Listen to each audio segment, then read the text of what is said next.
Hello and welcome to SueStainable Action here on Cozy Radio, the heart and soul of the city. If you're listening right now, you went to audiorealm.com, you typed Cozy, C-O-Z-Y, into the search engine and pressed the listen icon. Thank you everyone for joining us today. We are on a civil rights binge today because things just are not right in our city. I'm coming to you from the corner of 10th and Jefferson on the Near East side of Indianapolis, Indiana. And with me today again is a friend of the show, Mr. Wyse. Would you like to introduce yourself to our listening audience? Well, again, Sue, thank you again for having me. My name is Wyse, Roderick, community activist here for Kepler Institute, community instructor at Kepler Institute. So again, Sue, thanks for having me on again. It is a pleasure. We have good conversation, and yes. I'm ready to jump right into it again. You didn't actually introduce yourself, though. Oh, well, okay. Let me introduce myself. Well, I'm Wyse Roderick, community activist, community instructor at Kepler Institute. Yeah, that's you can see me in the community trying to help out.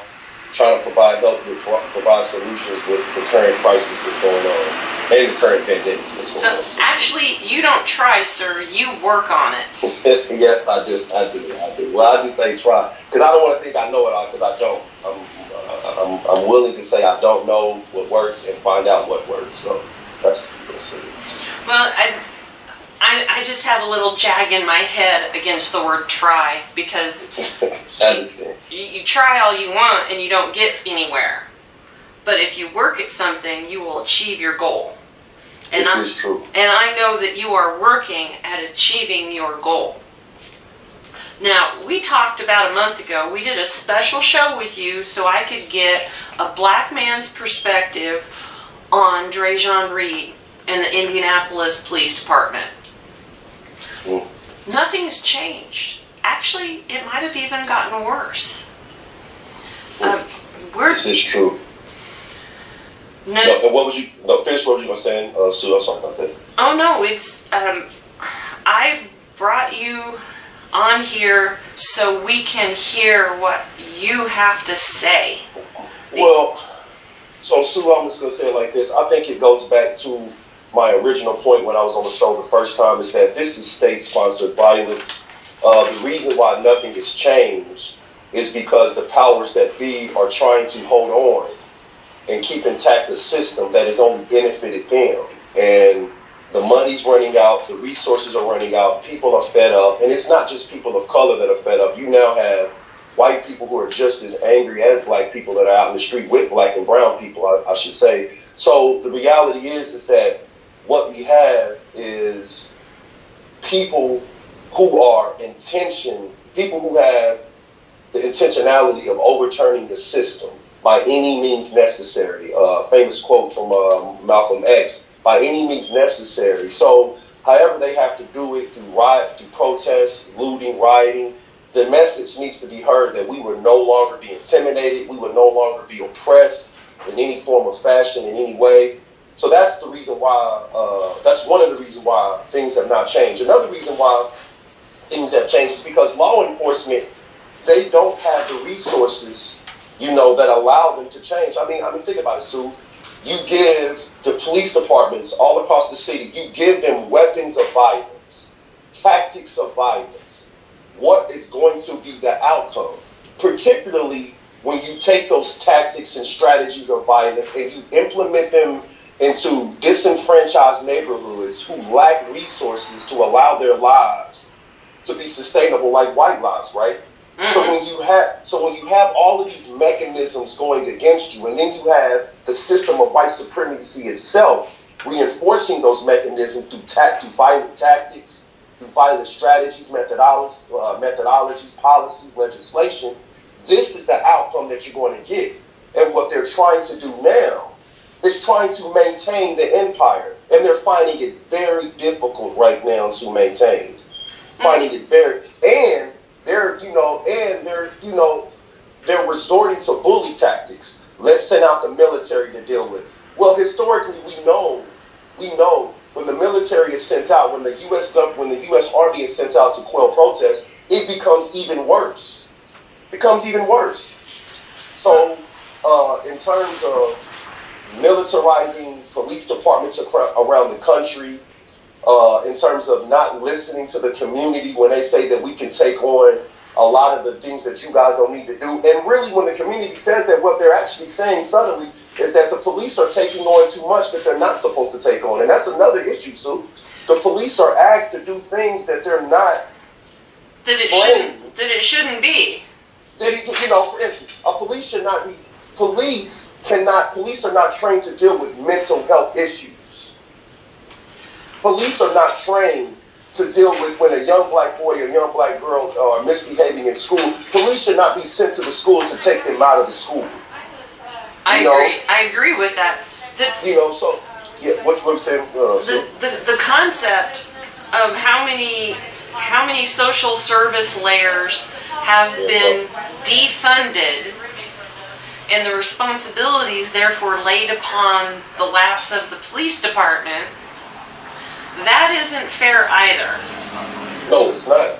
And it's not, I've been researching a lot of police department budgets, and I think that New York has over like a $6 billion police budget. Yeah. And I asked this question, like, okay, first of all, what is the New York City Police Department doing with $6 billion that can be allocated in other resources because it can be allocated to other resources that can alleviate the pressure that police face in dealing with, you know what I'm saying, and dealing with what you would consider crime, or allowing them to police the way police are supposed to police, if that makes sense. I agree. The theory of policing. You said what again, Sue? The theory of proper policing. Yes. And I'm in agreement with defunding police departments. And what I mean by that, I think Sue, I like this. Why, and this is the conversation I really want to stick on. See, a lot of people get all worried and anxious if there's no police. And when advocates like myself say defunding the police, no one is saying not having police or security in your neighborhood. What we're saying is that the way that the current model is working now, it's not working. Indianapolis has almost close to 200 homicides this year alone. Already. And you're talking, yeah. And you're telling me that more policing is going to work? Come on, man. And then not just that. I'm just going to start with this 2020. Let's start with 2010.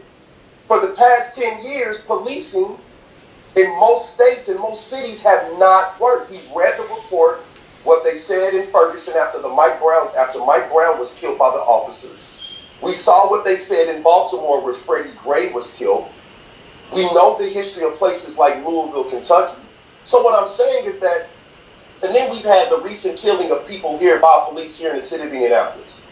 So my argument to police departments and police unions around the country, well, if this is going to work with more policing, and I bring up the 10 years, is because for 10 years they say they need more funds for more policing, to allocate more resources to help police on the job. But it's been 10 years, and I'm not even going to go back to that. I'm just going on a 10-year increment that policing has not worked in most states, and it just hasn't. We're seeing more excessive force uses in most states. We're seeing more unarmed black men particularly being killed at the hand of police officers. So in terms of defunding the police department, I think it should happen. And I think we should re-examine and reevaluate what a police department looks like policing. We should look to other alternatives to policing. And I would also say, Sue, that policing is all up to the community, too. The community has to also be a part of the policing and keeping the community safe. And that doesn't mean you call the police on somebody's community if you think they're doing. No, that means putting our heads together and finding other alternatives that can resolve a lot of our community issues. Because it's not just homicide. There are other things that are taking place in urban black and brown communities outside of homicide that communities themselves can deal with independently. And so what I'm asking is that alleviate a lot of what the police think they should do and only get and have them focus on what policing, the theory of what actual policing is, and then as a community, we focus on initiatives that can help us police our neighborhoods. And I was even talking to a friend of mine, even creating a program where we somehow get people who look like that community to police the community. And I don't know what that looks like, but that's why we would sit at the table as a community, Sue, and talk out and hash out what that would look like. Our society has been on this track. I don't think it's been off this track. It's always been. I mean, other than the major reforms of the New Deal, which totally left out the black community. It did. No, and I tell people, so when we talk about the New Deal, when we talk about policies such as the Voting Rights Act, when we talk about all of these policies, matter of fact, when we talk about the Federal Housing Act of 1968, that the Federal Housing Act that was supposed to provide affordable housing to black residents, black urban residents, it was not enforced. See, this is the problem that I have with federal law and its intersection with state rights, is that the federal law can create a bill that is supposed to help communities of color. But guess what, Sue? They can't enforce it. And if they can enforce it, there isn't no proactive, there is no action to enforce it, because it's all about state rights. And so my problem is that states that have been predominantly red for a large historic period in U.S. history, historically they have never taken those policies, taken that legislation, and they have never allocated resources to communities of color. And if they have, it's very slim resources, right? Yeah. Very marginalized resources, right? So what it is that you have a federal government and a local state governments who are in cahoots with each other. And this is how you have to perceive it as someone black in America. If you're black and brown in America, how else do you see it? And the reality is that things that were supposed to help our development, help our access to wealth, close the wealth gap, close the educational gap, close the health gap, all of these gaps are created because policies are not enforced. People are left, and people who are supposed to be a part of the conversation are disenfranchised and left out of the conversation too. Now, I'm going to circle back to something you said about, the federal government passes things, but the state, they do what they want. Now, they didn't work with the Housing Act, but boy, did they jump on that 1994 crime bill. Oh, and hold on. It's all, and I'm going to say, to all of those people out there who thought Biden was like, it's coming back to Biden. This keeps coming back to Joe Biden. You know what? I read a piece just yesterday that Joe Biden is not down. Joe Biden is not for defunding police, but he wants to spend $300 million in communities of color, reinvesting in communities of color, and yada, yada, yada. My problem with that, Sue, is that, look here, white politicians, black politicians, wherever you want to call them, they've been doing that for years. They've been saying that for years. That strategy is no longer working, Sue.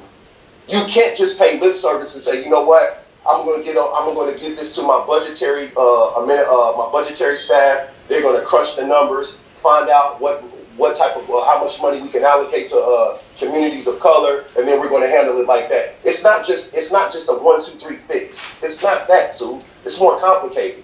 And for Joe Biden to say that defunding the police, and him saying that, remember that 1994 crime bill was tied to another initiative that Joe Biden was a part of in giving police forces more federal dollars. Yep. And if people want to know, one of the programs that was used to give law enforcement around the country was called the 1033.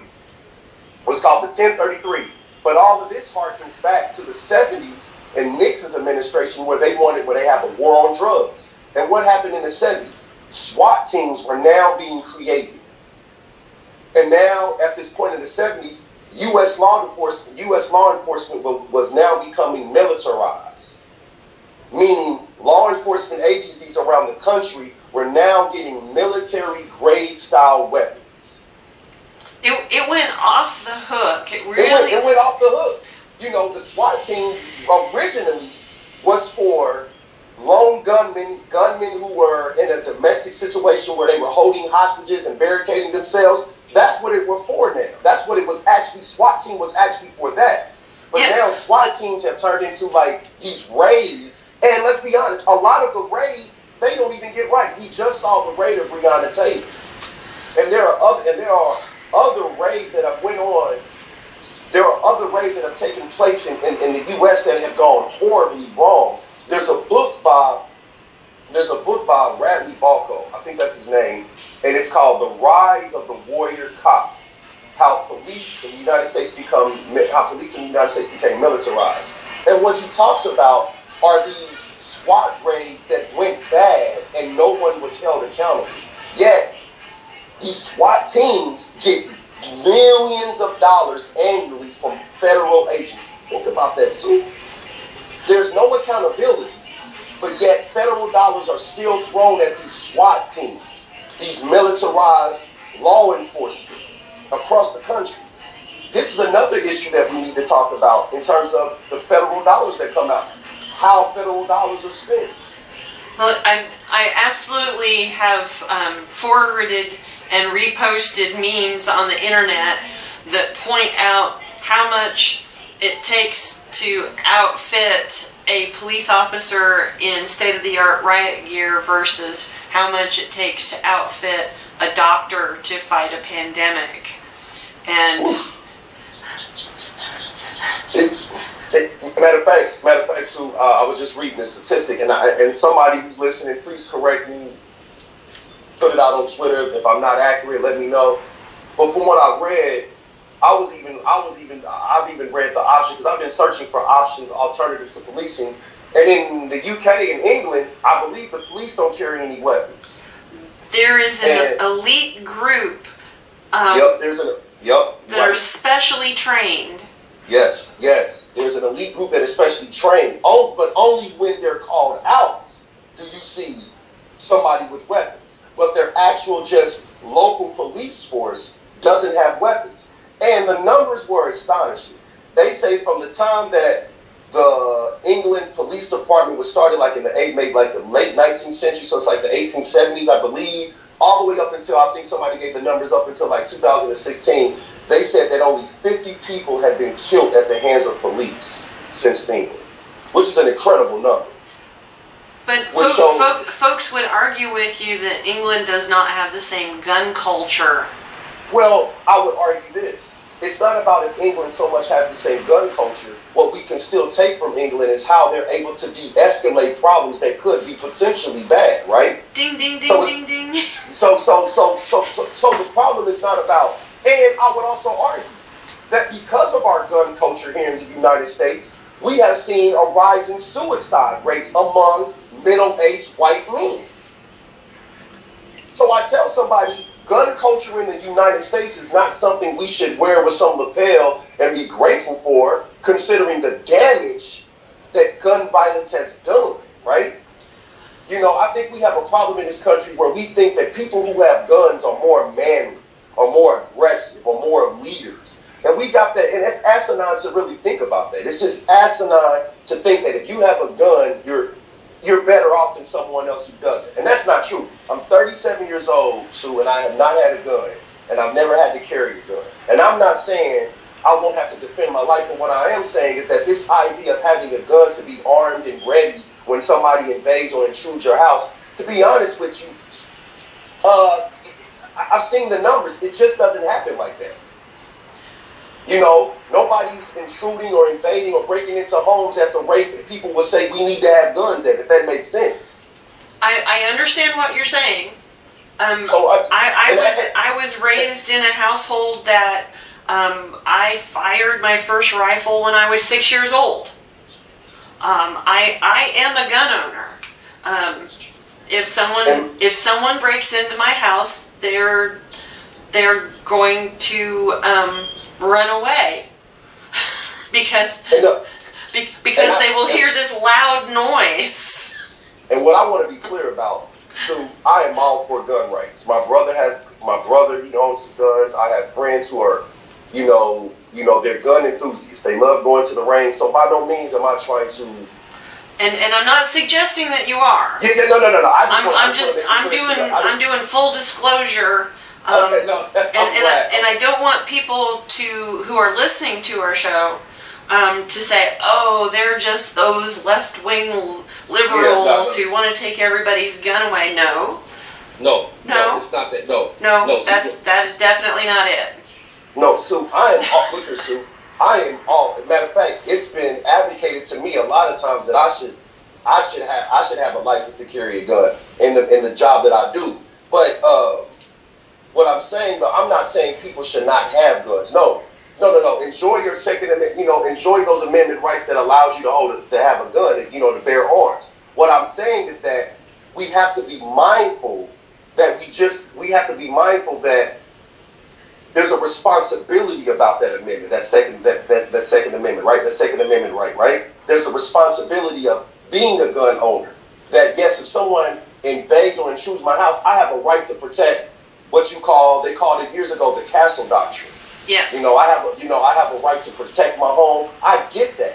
What I'm talking about is this gun culture who think that by you having a gun, it bolsters the confidence of you. It bolsters this superficial mentality that you're better than your neighbor who doesn't. And that's what I'm saying is that I think it's because of that mentality that we've seen an over proliferation, of people toting guns and toting them in an irresponsible and wrong way. And what I mean by that, it's been glamorized. It's glamorized. And let me give you a good example. After the slaying of Michael Brown, there's a book that people should get called Dying of Whiteness. And the doctor wrote it. And what he's found out was that after the death of Michael Brown in 2014, when the rioting took place, not the rioting, but when the protests, when the protests took place, a lot of the white residents in suburban areas and areas nearby, at that moment, they went out and bought guns. This is where they went out and bought guns because the fear was that the protests were going to come to their space, their community, their neighborhood. So a lot of these people, white residents, bought guns. But what the doctor found out was that years later, after the Michael Brown incident, was that there were a lot of suicides by guns in Missouri too. So this over-glamorization of gun also has a detrimental effect. And also, white supremacy has a detrimental effect, and it's a public health issue. I'm glad to see that the city council has finally come to this agreement that racism is a public health issue, which it is. So white supremacy, which is tied to racism, is a public health issue. And what we see is people who uphold the identity of white supremacy, they're willing to kill themselves in order not to let black and brown people have the opportunities that they have. And this extends to legislation, policy. One guy in the book said that the reason why he wasn't for Medicare for all because it allowed black and brown people to get health care. So that's why he voted against it. That's crazy. But hold on, but check this out. Check this out though. He was a man that was dying of a liver disease. And when they posed the question to him, well, if you got affordable health care through the Obamacare plan, it can help you out. He says, yeah, but I don't want black and brown people to get this. This was his reason. So they're willing to die in the name of whiteness to make sure that black and brown people don't get the same opportunities they get. This is how bad it is. They're willing to die, kill themselves. So basically, it's a mental illness. It is. So white supremacy is a mental illness. It is. I mean, it's something that they put a lot of investment, a lot of time and resources in. They spend a lot of time justifying it. They spend a lot of time trying to. I'm looking now. I'm thinking about the incident. I'm thinking about the incident where what's her name, Amy Cooper, who was in the park, the Ramble Park in New York, and wanted to call the police on the black man. You know, the idea that after she got embarrassed, and she said something to the extent that she would have never known that she would have never thought that something like that would happen to her in terms of how she reacted. And the reality is that just shows you how much of white, even in the liberal, because she considered herself liberal. She really considered herself free-thinking, liberal, and then she even said, I'm not a racist person. Uh-huh.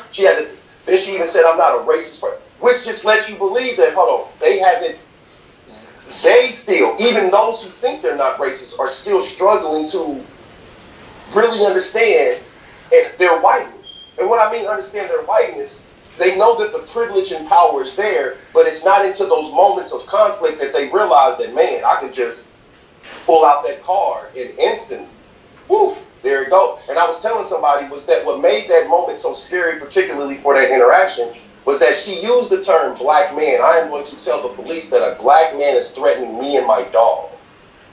So that lets you know. As she proceeds to choke her dog out. And that's another thing.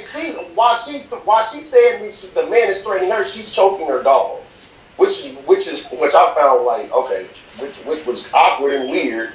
Yet at the same time, I think, you know, at that particular time, so somebody white, she knew the implications of saying the word black man threatening me, because she knew that it could be a potential end of his life. She knew that this could be a potential altercation that may have ended his life, and she probably would have felt justified had that happened, because she turned on the tears. She came in tears, and if you listen to the voice, her voice got even more desperate. Yeah. Oh, yeah. She was acting like she was in fear for her life when this man was clearly not moving toward her. Clearly not moving toward her. And remember, the man told her to stay away, and what was she doing? She was the one instigating it. She was the one walking towards the man. She was the one who was breaking the law in the park because she had her dog off leash in an area designated for bird watching, and you can't watch birds if the dogs are scaring them off. And then Sue, we go right back to the incident at Minneapolis, not so much with George Floyd, but the incident in Minneapolis where the white man tells the 5 young entrepreneurs that they don't belong in the gym. And he tells them, I am going to call the police on you because you don't belong here. Again, from mundane things, we are getting, and I was telling somebody that what this harkens back to is the days that after slavery, they have these things called black codes, vagrancy laws, where black people were arrested for any mundane thing that they can find them for. Walking on a white person's shadow, walking down the road without a license that says you were free or that you had a job, walking by yourself without a white mask or without a white person. Like, it was stuff like that, walking on the sidewalk or not getting out of the way of white women and white men, looking like you were about to catcall or whistle at a white woman. It was things like that. Things, things that you didn't even know you were doing when you walked into a residential white area.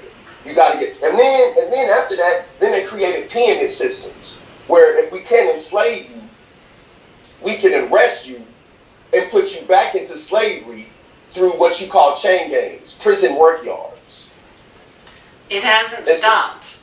And no, I tell people, this is the origins of mass incarceration after slavery. Michelle Alexander, her great and classical book, The New Jim Crow, she explains this elegantly and with fantastic flavor as to how these systems of oppression change in the form and the fashion that they are now. When white supremacists realized that they couldn't be so much overt racist, but we can be covert racist through our social dialogue, through our law, through our policy, through our education, through entertainment. All of these things, they found a way to maintain the system of white supremacy to keep black and brown people down. They found a way to do it. And they're still trying to find ways to do it. And what they're finding is that now and brown people have had enough, and they've always had enough. But considering that the pandemic, COVID-19, is taking out black and brown people at an extraordinary rate, particularly black people, considering that the pandemic hit, most people who were of color lost their jobs, lost income, then you got to deal with police brutality. People have had enough, Sue. People have actually had enough. They're fed up. And these protests, this rioting and this looting will continue to take place until things, and what I mean by change, so I'm not talking about reform. We've talked about reform enough. I'm sick and tired of hearing the word reform. We've had reform. Reform doesn't work. We need to look at our budget and honestly decide our priorities as a society. Are we truly going to look, can we look ourselves in the eye of the mirror and say we're a Christian nation? We cannot. And on top of that, Sue, and if we really need an example, I talked about how over there in the UK there were not guns, but there's another example locally here in the States. Camden, New Jersey. So as of, I think it was as of 2011, 2012, Camden, New Jersey was one of the worst places in terms of homicide rates. What they decided to do in about 2013, 2014, they decided to defund the Camden, New Jersey Police Department. And so that means all the police officers got fired, all of them had to reapply, and all of them had to go through the interview process and go through a psychiatric evaluation to see where their mental space was, their mental capacity was. And what they found out was that as they re-examined and re-evaluated and rebuilt the police department, they told the new force, hey, this is what we don't want you to do. We don't want you to go out there and arrest young men for being on the corners. We don't want you to go there to go police and to go look for crime. We want you to go there to go talk to the people. Introduce yourself. See what they're doing over there. See what activities are going over there. See what customs and traditions went over there. So to skip to the part, Sue, what they found out was that as of 2019, they went from solving a homicide rate of 14% to almost 61%. To 60, that is a huge. That's like a 95% increase, right? Mm-hmm. So they go from 12% participation to 61% participation in solving homicides. And not just that, at that particular time that they decided to defund the Camden, New Jersey Police Department, they were also leading the country in excessive force complaints. But you fast forward to 2019, they've only had about 5 excessive force complaints since then. See? So what I'm saying, though, Sue, it's not perfect. By no means was it perfect. But it shows you that it can work. It can work if you're willing. And that's what it was. And the guy who brought this up was a white police chief for the Camden, New Jersey Police Department. He said it would work. And he said what has to happen, police departments and police unions have to stop circling the wagons. And they have to stop being so defensive and allow community people to be a part of the conversation. And he asked the question, why is it so hard for them to be transparent? Why is it so hard for them to be a part of the decision making and the protocol making, the new measures that need to be taken? So what I'm saying, Sue, there is no excuse as to why it can't work because we have examples of it can work. Are you listening, City County Council? Are you listening, Mayor Hogsett? Are you really listening? And like I said, and the thing about it is, Sue, recently, this is the good thing about when things happen like this is one of the silver linings about it. There is tons of information out there in terms of articles, books. Now that we have the advent of YouTube taking off the way that it's been taking off the last several years, there is no reason as to why the police department, a police chief, a police union, or anybody involved in law enforcement, there's no reason why for them not to know the other alternatives to the policing that they're doing now. There's no excuse for you not to know the other alternatives.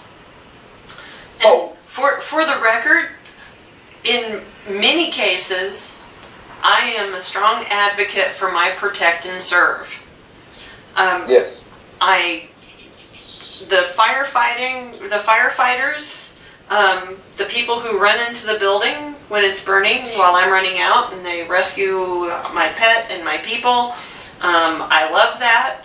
And in the concept of the police and individual officers that I know in Indianapolis, I know people who would pass the test and get back on the force if we broke it down and start all over again. So we are not a lost cause, and I'm not. No. We are not here advocating that it's a horrible thing that has to be completely done away with. So I don't want the Protect and Serve to look at us as complete detractors. But what I do want them to look at is, why don't they expect better of themselves? That's a good question, Sue. And I'm with you, Sue, but I want to piggyback off you saying, by no means am I saying we don't need some type of security measures or some type of policing. What I'm arguing is that the way that it's being done now is not working, and we need to consider other alternatives to policing. So I'm not saying that police officers overnight should all be reprimanded and fired and thrown the pink slip. No. What I'm saying is that we need to re-examine and reevaluate the practices, the training. You know what I'm saying? We need to include, and I tell people, it's not so much that police need more diversity in the police departments. No, because oftentimes we found out the guy who's being charged with the murder of George Floyd, he was Asian descent. Yeah, And so I say this is that a lot of the times people who are the minority, and when they do have diverse, you know what I'm saying, police forces, what happens is that as soon as you put on that badge, you are beholden to the state. You are beholden to what the state wants you to do. You are beholden to the tactics and the strategies that the law enforcement that you have been embedded and trained by. The environment. You can risk your life as a police officer by your co-workers not having your back. Thank you. So I tell people, just because they look like you, that does not mean they have the same values or ethos or principles of your community. Just because they're a black police officer, a Latino police officer, an Asian, Indian, or whatever minority police officer, that doesn't mean that they uphold your same values and principles of their community. Remember, they are upholding the values and the principles of law enforcement.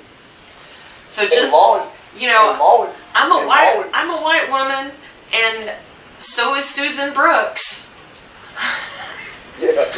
Okay? So, yeah. So we're just because we have the same basic demographic doesn't mean that we're going to handle situations the same. And this so again, by no means am I saying that we should have a lawless society. The funny thing about it is when you get the president of the United States that are making saying subtle remarks that make people think that there's going to be lawlessness in the streets. That's what feeds that conspiracy theory that people are saying, oh, we don't want no more police. And I want to be clear that by no means am I saying, or you saying, Sue, we're not saying we don't need any police. We're both saying there needs to be a re-examination and a re-evaluation. Exactly. Of how policing is done, because it's not working. It is not working. When you send out, and I'm going to call them this, Sue, anybody who's a Star Wars fan can appreciate this. When you send out Star Troopers to quell peaceful protesters, what do you think is going to happen? And somebody said that there's a study to this, that when you send out police forces who are armed to the teeth with batons, riot gear, it actually makes the protesters get aggressive and defensive. So it actually makes the situation a lot more toxic, because they are now preparing themselves for a potential conflict. They brought shields, clubs, rubber bullets to a talk. A talk. Like what you just said, they brought it to a talk. Now what they simply could have did, so they could have had unarmed police officers That's all they could have did. And wouldn't nobody know that unarmed police officers were probably there, unless somebody was looking. They could have had police officers there who were not armed to the teeth for a talk. That's all it was a talk. As a matter of fact, Sue, and I would argue, there hasn't been any violent rioting or looting since almost a week and a half ago. And most of the protests that have gone on around the country have been pretty much peaceful. Until the riot police kick it up. Until the riot police, and then how many instances, again, Sue, how many instances have we saw where these riot police abuse people's constitutional rights? When we talk about the police officers in Atlanta who drugged the two young black adults out of the car and tased them. Broke out their windows. Broke out their window, pulled them out the car, and unjustifiably tased them. Didn't even give them a reason as to why they pulled them out the car, but tased them. And then the police officers, the two police officers here in the city of Indianapolis, who hits the woman with a baton. Oh man, yeah, I tweeted at my elected officials with that one because I mean, come on, man, this is just whew. to criminalize being on the streets with a curfew because you can't handle, as a government institution, you can't handle the reaction to your aggression that you have to take our constitutional rights away. And then the question, by you saying that though, Sue, it brings up this is I know I'm not just thinking this, but then you ask yourself the question though, Sue, who are the real criminals? When you think about this, who are the real criminals? I mean, you guys can just go around beating us, tasing us, pushing us down. The guy that got the 75-year-old man in Buffalo, they got pushed to the ground. And the fact that the fact that no other policeman decided, the other policeman who wanted to help him up, the other guy stops him and says, no, we don't get down like that. So again, the police culture the police culture takes on the value, the ethos, the attitude, and the behavior of the system that it's beholden to, white supremacy. So that the guy in the 75-year-old white protester that they basically put into a coma, at least for a minute,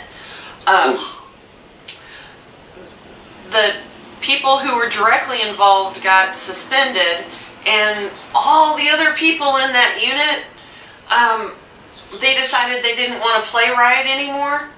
So they all decided to resign.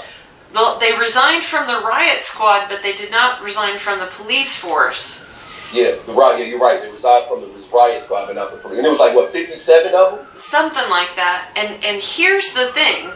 I'm bringing that up for a reason, because I honestly want us to look at the insurance that it costs us in this city, that we pay to have the money for civil lawsuits and stuff.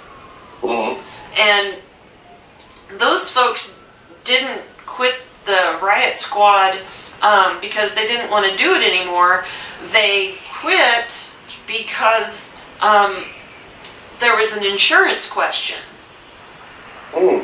Because they were losing their insurance, their financial protection, because they were of the same squad number where people had acted in a way that's going to result in a lawsuit.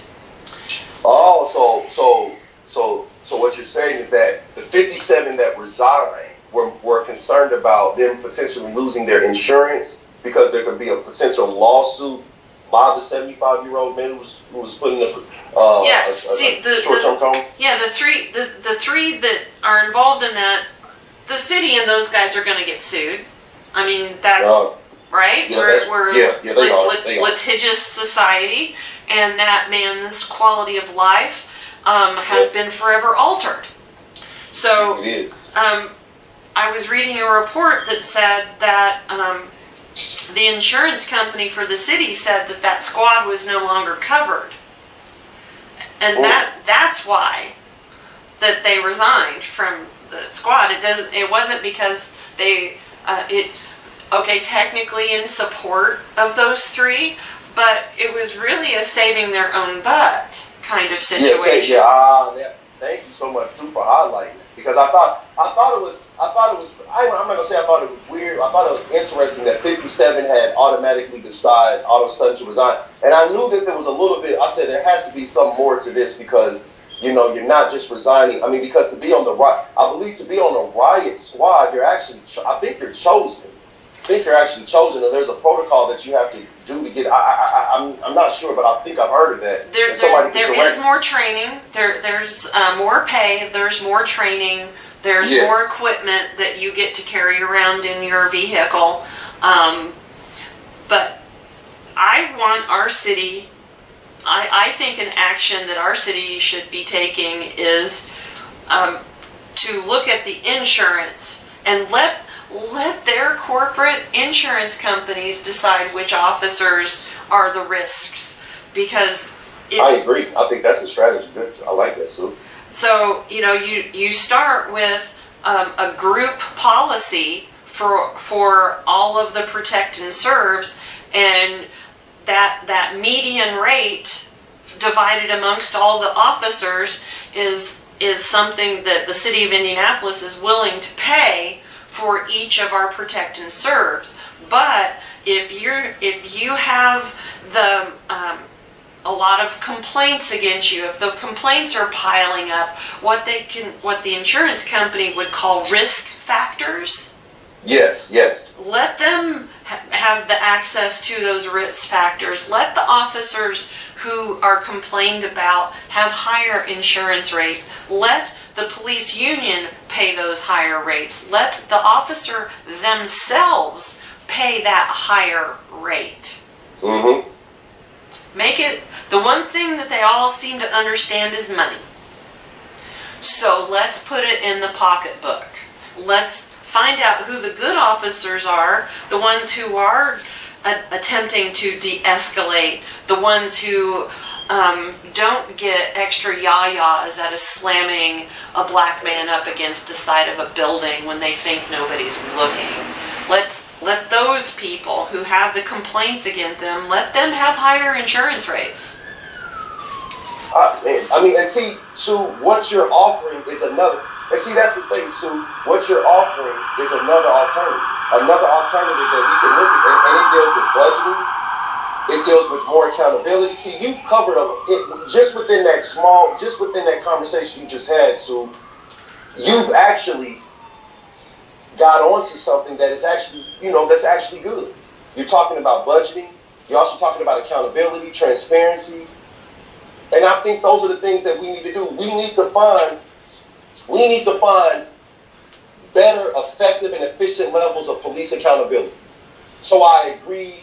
I'm glad that the city of Indianapolis has decided to put more citizens on the police review board. Like, we have to. I don't see why that wasn't the place. I don't see why that was the place in the first place, in my personal opinion, but I'm glad they're doing it now. And also, so before I move further, like I said, I'm a part of Kepler Institute, and as an organization, we have put out a statement. You could go to Kepler.org.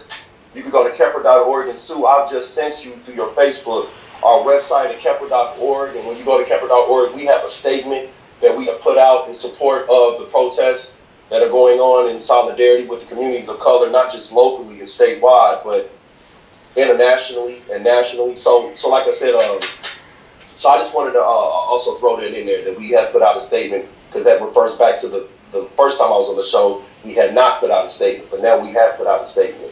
Well, it's gotten crazy in this month, though. I mean, you know what, Sue? And what's interesting, Sue, is crazy. So you and I get done with the interview, and as soon as we get done with the interview, about 4 or 5 days later, about 4 or 5 days later, the George Floyd incident happens. And then, after the George Floyd incident happens, the park situation happens. And because of the park situation happening and the George Floyd happened, we are going to say this young lady's name, Breonna Tate. We're going to say all of their names. But her her memory gets brought up, and all of the memories get brought up. I just seen it yesterday that somebody was driving down the street on Kessler, and somebody had almost every name of black people who've been killed at the hands of state violence. And I appreciated that moment right. I wanted to honk my horn, but like I said, I was trying to turn. But I appreciated that because I want people to be in solidarity with what's going on right now. And people need to know that these were people who had lives. These were people that had daughters, sons, they had grandmas, they had family, they had friends who loved them, and they loved them back. And we would no longer be able to see them with their families and friends and see them enjoy those moments. So I think it's very important that, you know, we remember, even when these times are going on, that the fight is still going on, and this is going to be an ongoing fight. And the thing about revolution, Sue, is that no one ever sees the end of a revolution in terms of if you're an activist, if you're a revolutionary in the fight, you may not see the end result, but just know that your contribution and the part that you're playing is help reaching the ultimate goal, though. And that should be comforting to a lot of people to know that we all have our ways to protest. And I've been telling people, you don't have to go out in the streets and protest. There are other ways that you can protest. You can stop supporting your local organizations and businesses who don't give back to urban communities. You know, you can protest in manners where you could be like Sue Spicer. You start a radio show, you start a podcast, you start blogging, you start vlogging. There are plenty of things that you can do. You start to be a part of some of your cities or states' initiatives to deal with race issues, to deal with implicit bias, race bias, so stuff like that. There's plenty of things that people can do out here, Sue, to create, to maintain and sustain the cause, to keep fighting, and not just that, but to keep reminding the society we will not be kicked around and oppressed anymore. Call, write, email, reach out in every way possible to every elected official. And Sue, I will say this. I think it was a hell of a job by those protesters to go to Mayor Hogshead's house at 5 in the morning. And the reason why I said it was, I thought that was a remark, because she was right.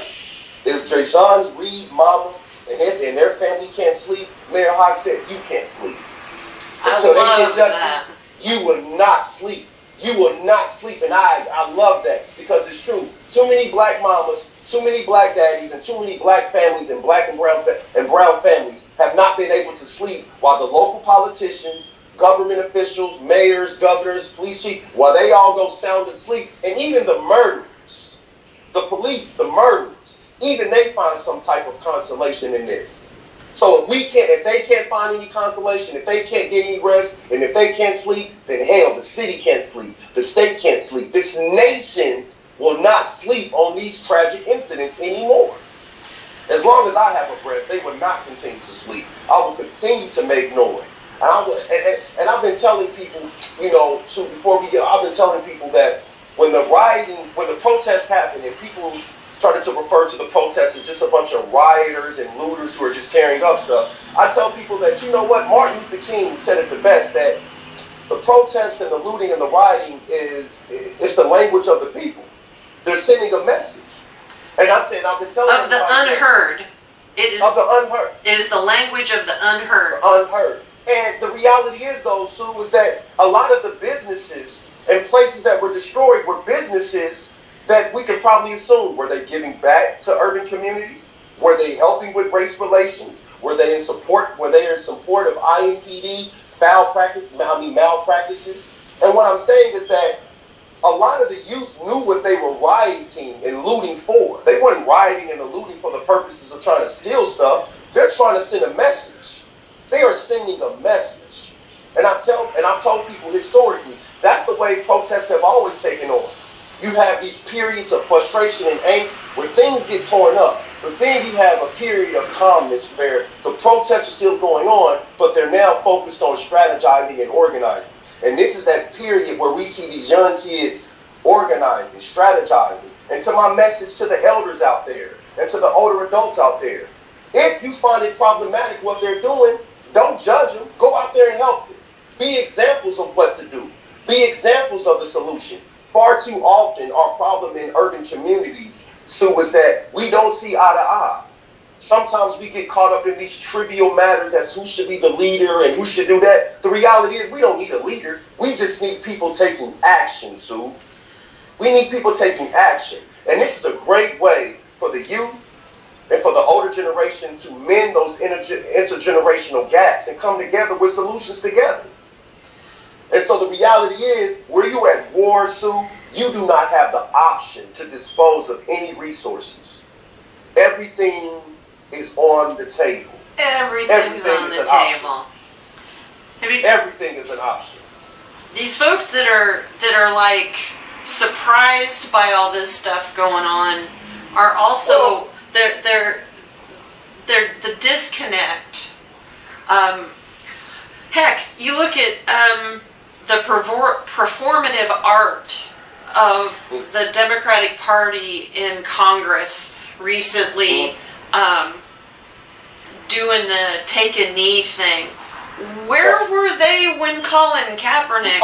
I say, there it goes, Sue. Like all of a sudden now, it dawns on you that Colin Kaepernick was right. All of a sudden, it dawns on you now that it's not about the flag. You know, the idiotic comment that Drew Brees made earlier in the week. Again, I tell people the reason why I do not accept celebrities' apologies like Drew Brees and his wife, whatever. The reason why I do not accept those apologies is because Drew Brees is an intelligent white man that went to Purdue University. The man goes down as one of the greatest quarterbacks in NFL history. And what I mean by that is that you don't become a great quarterback in NFL history by making dumb decisions with the football. You make good decisions, right? And that's not separate from him making good decisions, not just on the field, but outside of the field. So the fact that he will make a comment about the flag, which no one brought up the national anthem or the flag. No one ever brought that up. But the fact that he mentions the flag, that he would never respect somebody who disrespects his flag, and that makes him think about his two grandfathers who were in the military. You know, I got a rude awakening for Drew Brees. First of all, the military did not get desegregated until the 1940s, until Harry S. Truman. And let's talk about the tactics of the military. The military historically would send young black soldiers to the front line so they can get taken out first. Oh, yeah. There were racist tactics within the military. And then another thing, Drew, your white grandfathers were not the only people dying on the field for the service of the country. You had black and brown soldiers doing it too. So this idea that they would disrespect the flag that they put their lives on the line for, I don't buy it, Drew. Let's unpack this for a minute. And listen. Let's unpack this.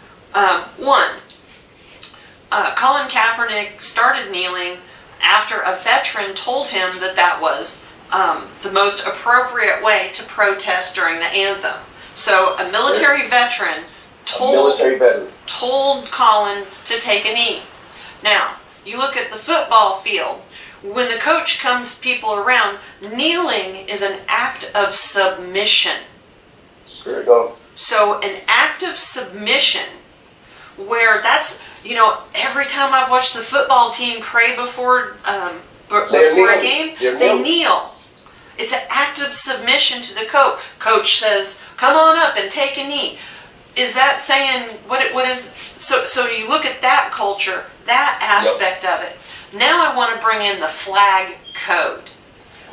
If you read the flag code, the actual respecting of Old Glory, our nation is horrible at the flag code. Every flag, every conception of flag that you see on apparel that isn't a flag is against the flag code. That great big flag that they take on the NFL field, horizontal to the ground. Yes. Old Glory is not supposed to be horizontal to the ground. You're right. Only in folding is our nation's flag supposed to be horizontal to the ground. Only when you fold it. You're right. Only when you fold it. That's it. And the reason why I know that, because I was a flag color guard when I was like in the 4th grade, and so we always used to have to take the flag up and down. So I remember the honor code that you were never allowed. And I was a Boy Scout too. You were never allowed to let the flag touch the ground. There was a way that you folded it, and the only way that, and the reason, and it was only, like you said, it was only supposed to be horizontal to the ground unless you folded. You were so right. So if your family for the 4th of July buys flag plates, flag napkins, wears a flag shirt, you are being more disrespectful to the flag according to the code, the flag code, than Colin Kaepernick ever was. So I'm going to say this. You will not get invited to a lot of barbecues after that. You will not get invited to a lot of cookouts after that. I can say that. But I agree. I don't know. You might invite me to yours. You know? No, Sue, you are always invited to my cookout. You will never have to worry about that. You will never have to worry about that. But you know, Sue, and I'm glad you brought that up because, I mean, people, something as mundane, like, you know, the 4th of July is coming up with a little less than a month, right? Uh-huh. And that's what we're about to see. Yeah. Matter of fact, flag paraphernalia on jeans, flag paraphernalia on shirts, flag napkins, flag paper towels, flag paper plates, the little flag. It's all against the flag code. It is more disrespectful to the flag than kneeling during the national anthem. And somehow, in this society, we have created an idea that is somehow patriotic. And that's crazy. That is the thing. They have convinced people that all of that other marketing material, which it is, all it is just marketing material. There we go. That's how the flag. See, before the military contract with the NFL, players used to stay in the locker room during the anthem. Yes, I remember that. Yes. When the Department of Defense contracted with the NFL for recruiting to fill its volunteer army, that's when the NFL became all about patriotism. Ooh, and I'm glad you because that's a little bit of issue that I didn't know, Sue. Thank you so much for that. That was a history lesson for me. Well, I want people to understand that it's all marketing. If they can sell it to you, they don't care about the code. If they can sell it to you, they're looking for walking pieces of meat to go to war for them. But, you know, and I call Jim Irsay out, Robert Irsay. Which Irsay is it now? It's Jim. Robert Irsay was the dad, and Jim. So Jim had a chance. We needed a quarterback when Colin Kaepernick was sitting. Yeah, you're right. You know, what Jim said. And you know what? It would have been a vote. And actually, I agree with you. That would have been a good move for Jim Irsay to get Colin Kaepernick. Because it wasn't just about signing him. It was about, that would have been Irsay saying that I stand in solidarity in what Kaepernick is standing for. I stand in solidarity with that. So matter of fact, I think, and what makes Colin Kaepernick, what makes the kneeling so prophetic, what made it even more prophetic then, as it does now, is the fact that people, now you have notable white celebrities. Matter of fact, and since we're on the coast, we got to give them some credit in this way. The GM, Chris Ballard, and this is what I like about what Chris Ballard said, the GM for the Colts. And by the way, I'm a huge Colts fan. I always tell people I bleed the blue. I'm just my family was. We just a huge Colts fan. And I know people who used to be on the Colts personally, so I support athletes because I was an athlete myself. That's what had a lot to do with it. But going back to what Ballard said, Ballard had a statement just this past week that he put out a statement in terms of the organization. And Ballard, what I like what he said was that, you know, this is not a problem for black people. This is a white problem. Yes. As white people, and he said it. And this is the reason why I say this is important, because this is a white man who's a Christian man of faith, has a notable name nationally in the NFL. And the fact that he's coming out and saying, hey, this is not a black problem. We as white people have to fix this. This is our problem. This is our problem. Wyse, we're running out of time. Okay. Last point. Do you have a last point? Make it quick. My last point. You know, my last point is just, you know, to the youth and, you know, people out there, just stay active, stay vigilant, you know, stay proactive, and, you know, just, you know what I'm saying, rise up, do what's best for your community. And at the end of the day, you know, if you want to see the change in your community, you have to start being the change yourself. That's what I would leave with. Thank you, Wyse. Thank you so much, Sue. I want to add the rise of the warrior cop Dying of Whiteness, The New Jim Crow. Yes, those are great books. Read those books, delve into those, and especially you, my fellow white people out there, you have to read at least one of those books. Well, folks, this is Sue Spicer with SueStainable Action here on Cozy Radio, the heart and soul of the city. Thanks everyone for listening. Got a special show at 2:30 today, so kick on back here then. Thanks, Wyse. Thanks, Sue.